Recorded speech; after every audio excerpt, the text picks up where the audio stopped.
and welcome to the 2022 Stockton Masters. We are here today at West Lane Bowl in Stockton, California. We got the top 24 bowlers from yesterday's 7-game qualifier that had 123 competitors over 2 squads. Today's format will be 2-game double elimination bracket. Expect to see some good bowling and high scores today since the oil pattern for this turn is a very scoreable house shot. We are going to start the action here in round 2. We have Scott Boyle against Brandon Kring. Scott is the number 1 seed who qualified yesterday with a 1793. It's about a 256 average. Brandon Kring qualified in 16th with a plus 271, and Brandon bowled in round 1 and defeated Jake Odell 501 to 457. So he's been bowling pretty good today, averaging 250 for his first 2 games. Expect to see some pretty good scores as this is not a very tough pattern. You're going to see a lot of shots in the pocket. It's all going to come down to who can carry and who can convert the spares that are left. Isn't that how every tournament is, though? Brandon, good opening shot. A little late on the 10. He looks a little perplexed. He expected the ball to come in a little bit stronger, I think. Could just be, first shot jitters. They did have 10 minutes of warm-up prior to this, and then, like I said, Brandon actually had 2 games he bowled already prior to this. Great shot there. Makes the adjustment. Ball comes in just fine. Very solid. Alright, what also happened in round 1? As I mentioned before, Brandon Kring defeated Jake Odell 501 to 457. Armando Godoy defeated Chris Hillman 513 to 504. Danny Liu defeated Derek Peterson 483 to 339. Dupree Dickey defeated Ryan Piper 488 to 480. Miles Duty defeated Rich Custer 497 to 408. Nolan Velasco Jr. defeated Justin Bautista 398 to 384. Bernard Factora defeated Steve Kuykendall 469 to 416. And Tim Cagle defeated Michael Pixley 515 to 411. All the players who lost in round 1 will move on to the losers bracket in round 3 and continue on their tournament from there. As I mentioned before, this is a double elimination style tournament, so if you can climb the losers bracket, you can still win the tournament. Brandon looks like a good shot there, weak 10. He had a late 10 on that lane last time too. I wonder if he's going to have to make an adjustment.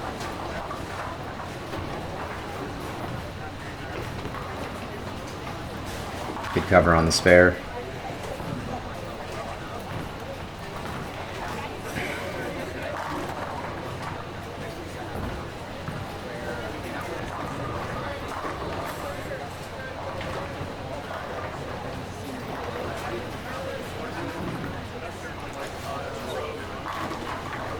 Good shot there. And shout out to Ryan Piper, who shot 300 in the first game of round 1. Unfortunately, he was tracked down by Dupree Dickey, who I believe shot 267 that game and ended up beating him 488 to 480. So good on Dupree for not giving up and tracking down such a monster first game.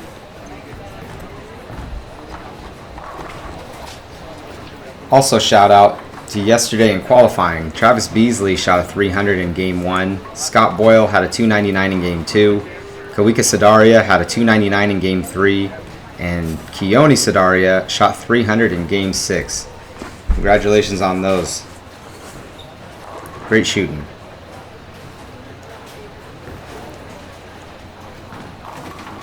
Now Scott coming in a little bit light on the last 2 shots, leaving that split on the right lane and then leaving a weak 10 here.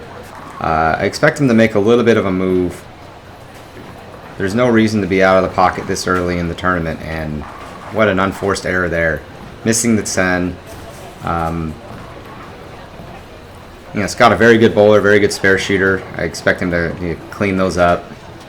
It's still early in the day. This is, like I said, this is his first match. Brandon's got a little bit of extra warm-up on him. And Brandon going a little bit high there. How do you guys feel about that? Would you prefer to bowl in round 1, or would you prefer the first round bye? It doesn't really affect your tournament as far as, you know, having that first round bye doesn't guarantee you a farther finish in the tournament. If you lose in round 1 or lose in round 2, you still bowl in round 3. So just having that first round bye doesn't necessarily mean anything. Would you rather have the extra 2 games of practice under your belt, or would you rather come in fresh in round 2 against somebody who already has 2 games? And you got to remember, the opponent you're going to be bowling against won their first match, or they wouldn't be bowling in round 2. They'd be sitting out and waiting for round 3. So, I mean, not that these guys are choosing to have a first round bye or not. It's, you know, something that can play a factor. And what do you think? Would you rather have that first round bye, or would you rather get started right away and try and get that first win under your belt? Me personally, I know these tournaments can last a while, and if you get caught in the loser's bracket early, you can bowl a lot of games if you try and run the ladder. I would rather get that first round bye out of the way. That's 2 less games you have to bowl by the end of the day. Scott making a good adjustment on that shot. Getting the ball to react a little bit stronger, not coming in a little bit as weak, leaving that 10 or the split like he did before. Brandon just doing what he's been doing lately. Just been throwing a lot of strikes.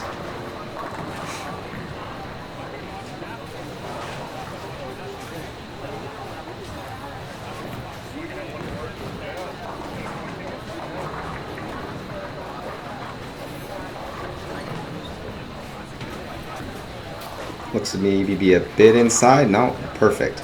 So his target looks like he's trying to cross about 16, 17 at the arrows. I didn't quite see where his break point was, but it looked to be right about 10 maybe, the 10 board.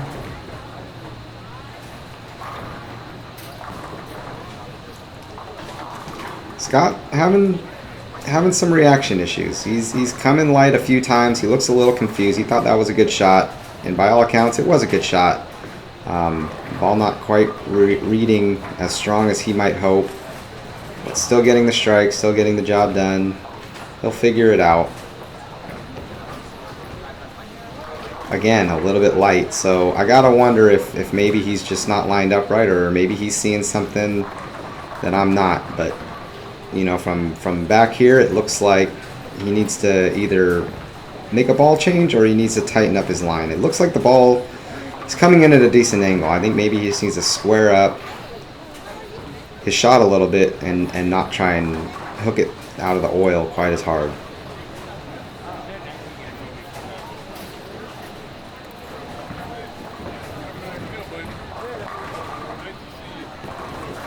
Brandon looks like a good shot. Kind of a weird hit. Gets the strike though. No problems. Move on.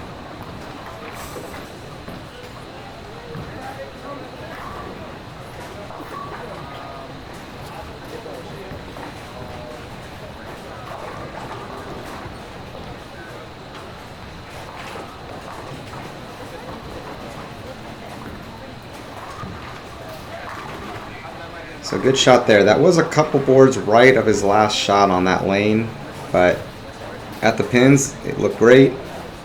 And like I've said a few times, and I'm sure I'll say it a few times more, this is a relatively easy pattern. There's a lot of lanes to the pocket, a lot of ways to get there. These competitors are very skilled. I don't expect they're going to have trouble finding the pocket, even if they lose it. It's all just going to come down to carry, and that you can't get a better carry than that. That was perfect. So Brandon gonna shoot in the 240s his first game. He's gonna make Scott strike out to keep pace with a 230, to not trail too far behind. It's only a 2-game match, so if you get a big lead early, it's pretty tough to overcome. That looks great. Yeah, a little late on the 10, but not a problem. You can take confidence with that. All 3 shots just buried in the pocket. He'll carry that momentum onto the next game. Now Scott's going to have to make a move. He's gotten away with a couple, and he's paid the price on a couple. Looks like he's trying to get the ball out a little bit because he knows there's dry boards out there, and the ball just doesn't want to finish.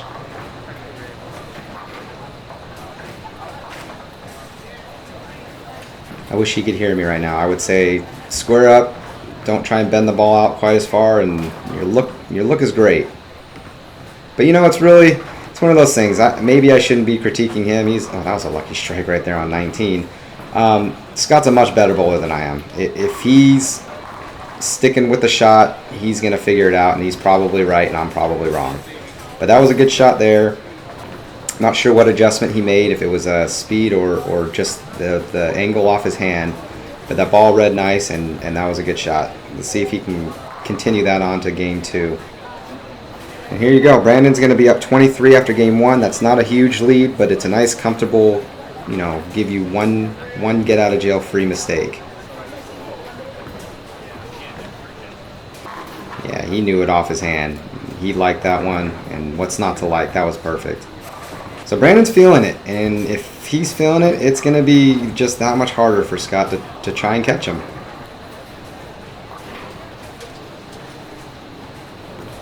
Let's see if Scott can duplicate his last shot. Again, another just kind of lazy 7.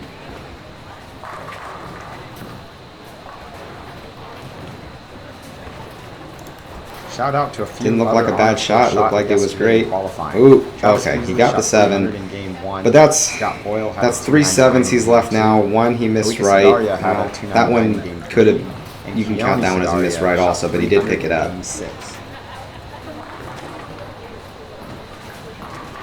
And a light mixer. Nothing wrong with a light mixer. That'll work. It'll fill the frame. Give him a chance to kind of regroup. Figure out what he wants to do on his next shot. Brandon, on the other hand, if you count from his last game, that's 8 in a row. So he's definitely feeling it. All of those shots were picture perfect. Just like that one. I mean, that one read a little bit stronger, a little high flush, not a problem.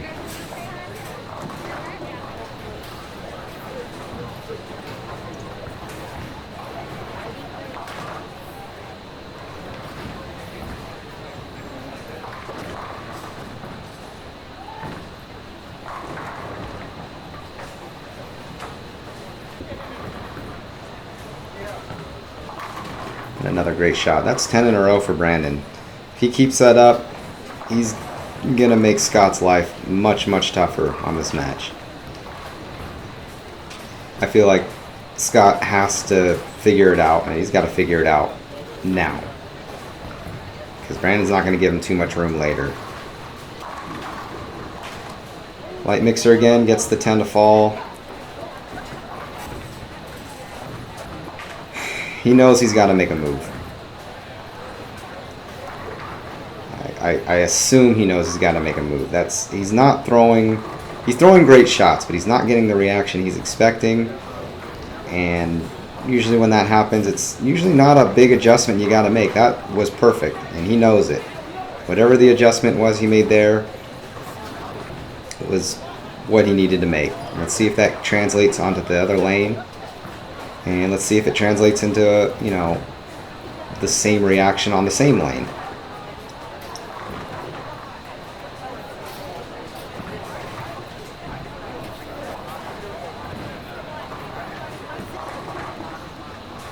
Didn't like it. Light mixer, no problem. Looked like he got that one out pretty quick.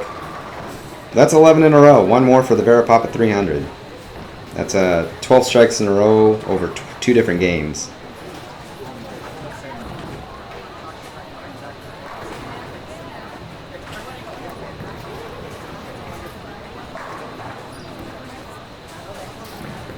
Looks good. Oh, there you go. So, Messenger takes out the 9-pin. Looked like it should have been a strike all the way, right off his hand. So he got the strike he deserved. Now Scott, you're running out of frames. This has to be a double here, and you're going to have to hope for an opening. And again, a great shot, just weird, just a weird hit. The ball, there's just something in the angle. that the ball's coming in, and it's just not agreeing with the pins right now. He's getting the job done, but he knows he can do better. We've definitely seen him do better before. That looked great. So that's 2 in a row on that lane. That was perfect. So maybe he's got a little bit of a different read on lane 18. It looked like he threw about the same shot on both lanes, and one came in light and the other was perfect. But that is the double he needed. It keeps him in the match. It says, you know, Brandon's up 3 pins, but he is 1 frame behind. With a strike here, he'll be at 33 with just 4 frames to go. And maybe a commenter's curse, but there's the 10 pin. So that puts Scott kind of right back in this match. That was, you know, 21 pins that he got back right there, which should put him down, I believe, 12. Yeah, if you look at the max score, 512 to 524, if they both strike out, Brandon can edge him out by 12. So the match is much closer. You know, if Brandon were to get an 8 spare here, they would be all tied up. Not to be, buries it, gets the strike, and keeps his 12-pin lead.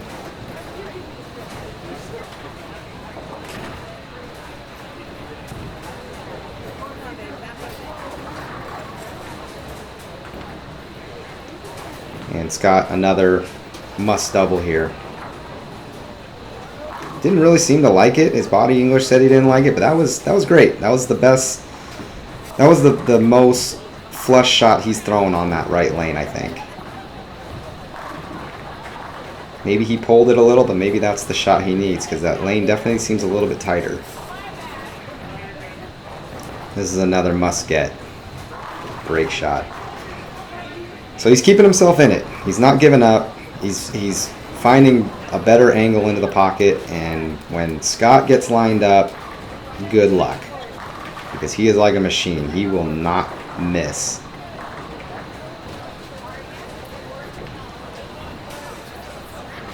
So Brandon, now that lead he gained in game 1 is all but erased, and that's just an unfortunate break there. That should have carried. He knows it. He knows that was big. That was tough. And for the first time in the match, Scott can actually strike out and shut out Brandon Crane. It's almost like the roles have reversed. This is now a must strike for Brandon to keep himself in this. Great shot. That's perfect. So Scott can strike. Let's see. He needs, if he can get the next Scott 3, shut out Brandon Crane and 3 pins. And 3 pins. I believe that's what he needs to shut him out. To shut Brandon out. Strike in the 9th, double in the 10th, and keep it on the lane.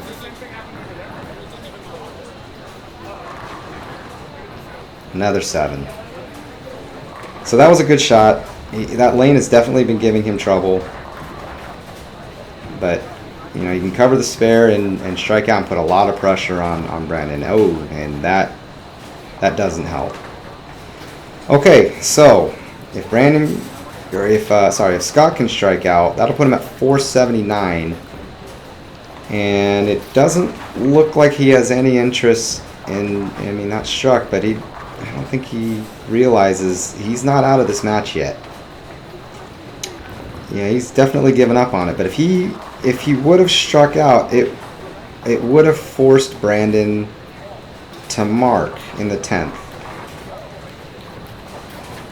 If Brandon would have opened, he would, I believe that's 460. I don't think he would have got to 470, and that would have gave him the win.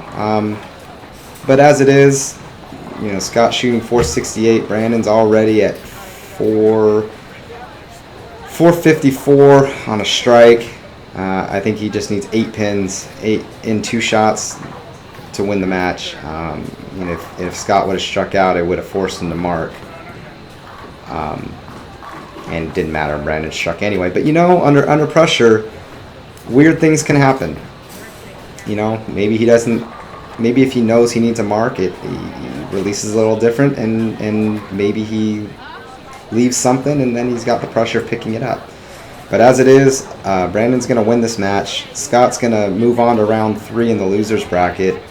Brandon's going to take a break, and he's going to return in round 4, skipping round 3. So good on him. He's going to stay in the winner's bracket. And after he cleans this up, we'll move on to round 4.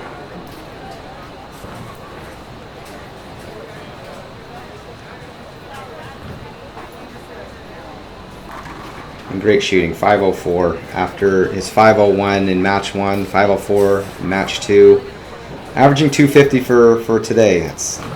That's good. That'll get you places. All right, and here we are in round 4. We have Josh Chambliss against Miles Duty. Let's see, let me look at my notes. Let's see what these guys have been shooting. We're still hanging out in the winner's bracket. And so Josh Chambliss shot 492 in round 2. He had a first round bye. So he's bowling pretty good too. That's a 246 average.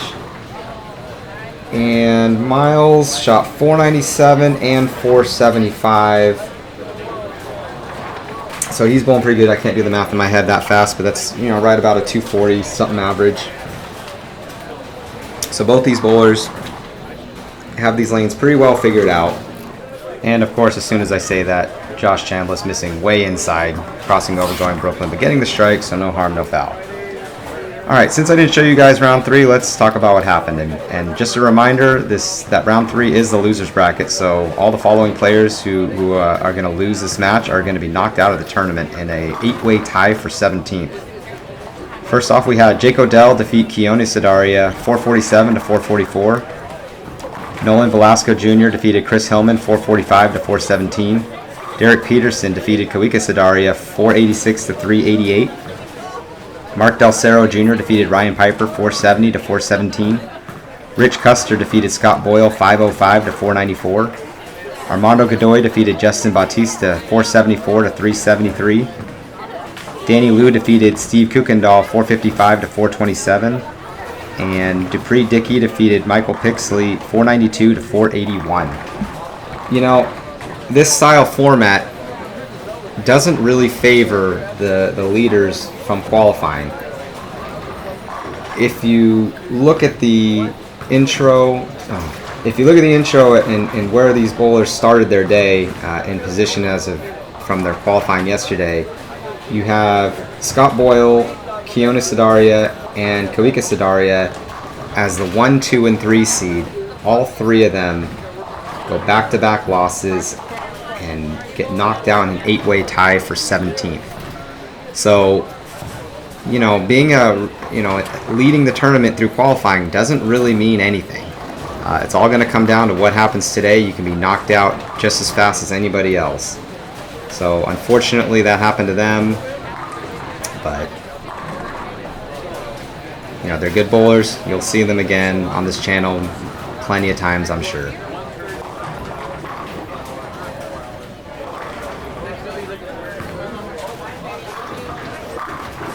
And Josh Chambliss now with 5 in a row, getting a pretty sizable lead very early in this match. Miles had a bad break there in frame 3.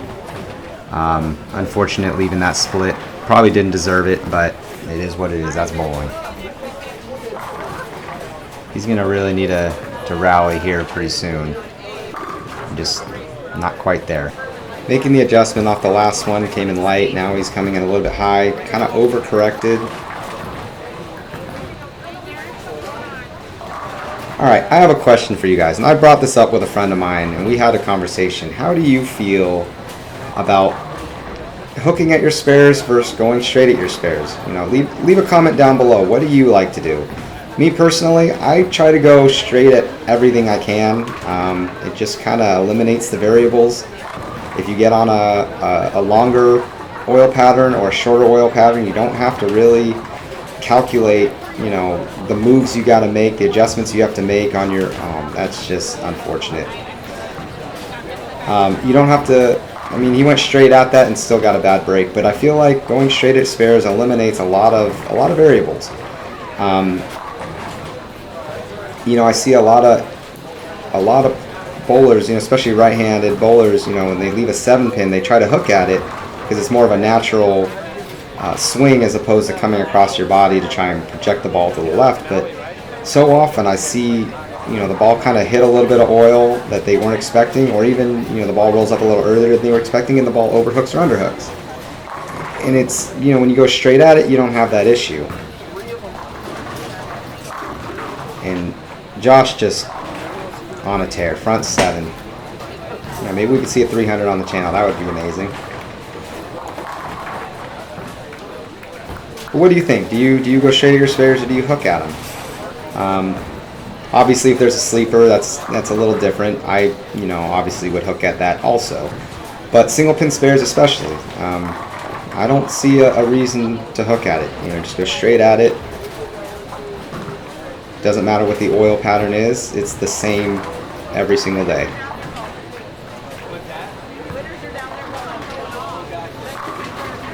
Miles getting that double, shaking his head. He knows he dug himself a pretty deep hole. But if he strikes out and weird things can happen.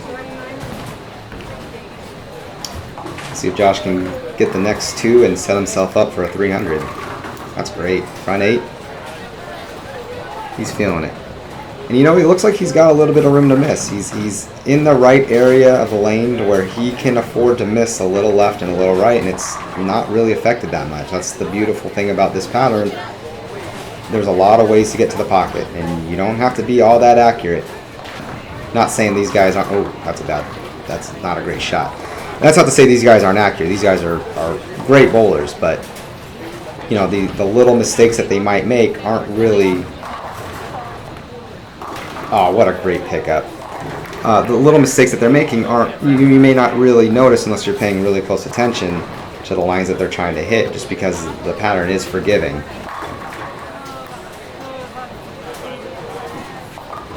So Josh keeping a very big lead. Up 104 very early.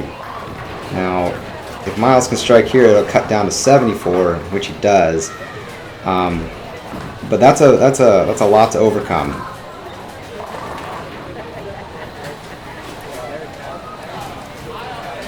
And understandably, it's not quite 74.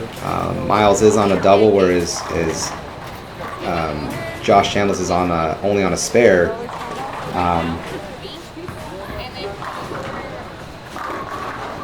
Just a ringing 7. Unfortunate, but you can see how now he's only down 47. But he needed that hit, and there you go, straight at the 7-pin. Not too many people are going to hook the, their opposite corner pin. Right-handers being a 10-pin, left-handers being a 7. But it's something maybe you can pay attention to that maybe you never noticed before. How many people go straight at their spares and how many people hook at them? I would say it's probably close to like 1 in 4. 1 in 4 go straight, 3 out of 4 hook at them. That's your typical elite bowlers. If you look at professionals, that number is going to change quite drastically. There's going to be significantly more that go straight at them as opposed to hooking at them. And Josh going a little high in frame 9 and maybe overcorrecting, coming in a little light in the 10th frame. But not a problem, leaving this up 2-pin. Sure he'll convert that. Yeah, not a problem. So Josh is going to be in the 260s. Miles shooting a 200 even. That's a big deficit to overcome. Josh has been bowling great lately. Just in a unfortunate 10-pin, but it didn't really cost him anything. Up 63 going into the second game. If Josh can shoot 238 or better, he's going to shut out Miles, and even if Miles shoots a 300. So I assume Miles is going to probably need close to a 300 to have any chance in this game, in this match, and that's a good start. And there's Rodney Woodard making an appearance in the bottom left of your screen there.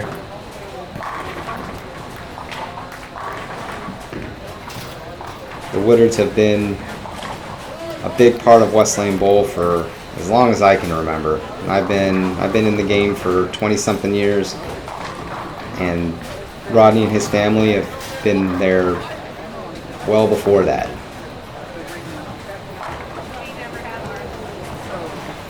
And Josh, not an ideal start. That's he went high on that lane in the first shot in the 10th, and then making the adjustment and then going light. So a little bit of ray of hope for Miles. He's going to need a few more breaks like that to really have a chance at this match. But and tripping the 410. That's like 6 pins still on the deck. He knows he got away with that one. But you know, the score looks the same regardless of how you get there. A strike is a strike.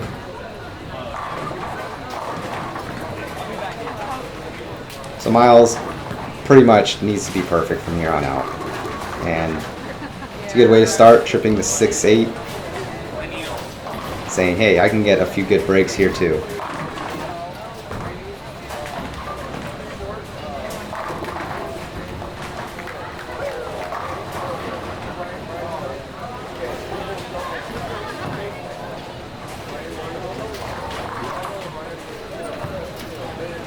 Come on, ball. Great shot there. That's probably the best shot he's thrown in this match. Hopefully he can replicate that many more times. 9 more times this match would be great.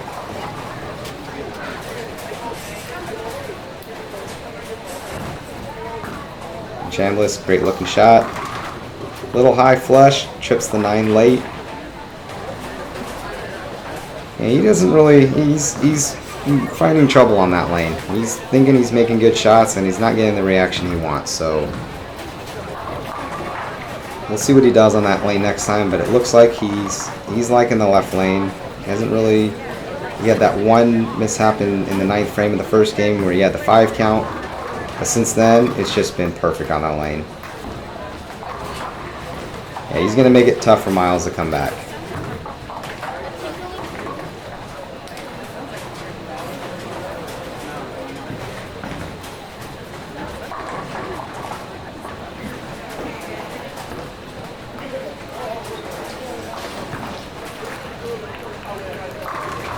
Great shot. Great shot there.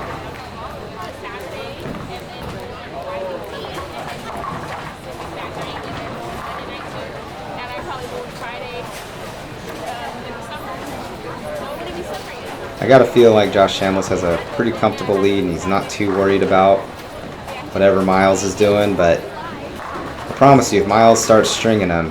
Oh, well, did I curse him again? Sorry, Miles. Another ringing 7. It's going to just make it that much tougher for him to come back. You know, max score, he's down 63. And with only 5 frames left, he's going to need a lot of help. He's going to have to, Miles is going to have to strike out, and he's going to need a lot of help from Josh. And I don't think Josh is going to give it to him. That was his problem lane, and he just absolutely buried that one. And to make matters even worse, if you consider lane 20 to be Josh's bad lane, he's only got to throw 2 more shots on that lane. And he gets to do the 10th frame on lane 19 where, he's just been perfect. So, Miles can strike out for 279 to get to 479. Josh on a double is already at 392. So picking up 80 pins in 4 frames on a double shouldn't be a problem. More than likely. Oh, let's go. Yeah, he's saying there's something different about the 2 lanes. He's not getting quite the same read on them. If you were to get some of those breaks in frames 3 through 6 in the first game, this could have been a completely different match. You could have kept it a lot closer, maybe had a little bit more momentum, and maybe kept it, the match a lot tighter. But as it is, he's down a bunch, got the double. It's going to keep Josh honest. I don't think he's going to have a problem, but this is his bad lane, you know, quote unquote bad lane. Let's see what happens. If he can strike here, I feel like it's over. And not a great reaction, but you know, well, not a great ball reaction, great pin reaction. Gets the light mixer. He's only got to throw one more shot on that lane. It may not even matter. I feel like he could probably have a disastrous split, and he's got such a big lead. It's not going to matter. And that's a bit inside. A ton of oil in the middle, as it is just a house shot, and just skates on right down there. Buries it in the pocket. And that's pretty much going to do it. That puts Josh at 452 on a double. Miles has to strike out for 479. So he's only got to make up 27 pins in 2 frames on a double. Miles, great shot. He can start looking for maybe a different alternative line in case he needs it for the next round, as he is going to have to bowl in round 5. Josh, after he wins this, is going to be able to skip round 5, and he'll continue on in round 6. Good shot there. And that's the thing about this format. Once you're in the loser's bracket, you bowl every round until you're knocked out. If you're in the winner's bracket, you get to skip every other round until you suffer your first loss or you win the tournament. So there's definitely a lot more games you got to bowl if you're in that loser's bracket. And that's kind of what I mentioned earlier. If you get that first round bye and you get in the loser's bracket early, you got to bowl a lot of games. And those 2 extra games you didn't have to bowl may make a difference. You know, I say I've calculated out if worst case scenario, if you win round 1, lose in round 2, run the loser's bracket, and end up winning the tournament, you end up having to bowl 22 games. I don't know about you guys, but I can't bowl 22 games. At least I can't remember the last time I've ever even tried. That's a lot of games. That's a lot of stress on your body, and even just, I mean, do you blister? I don't know how good your calluses are on your hand. I'm almost positive I would blister and rip somewhere. So it's imperative you stay in the winner's bracket so you don't have to bowl as many games. You don't get quite as fatigued. Unless you're just one of those guys that can just bowl all day without a problem.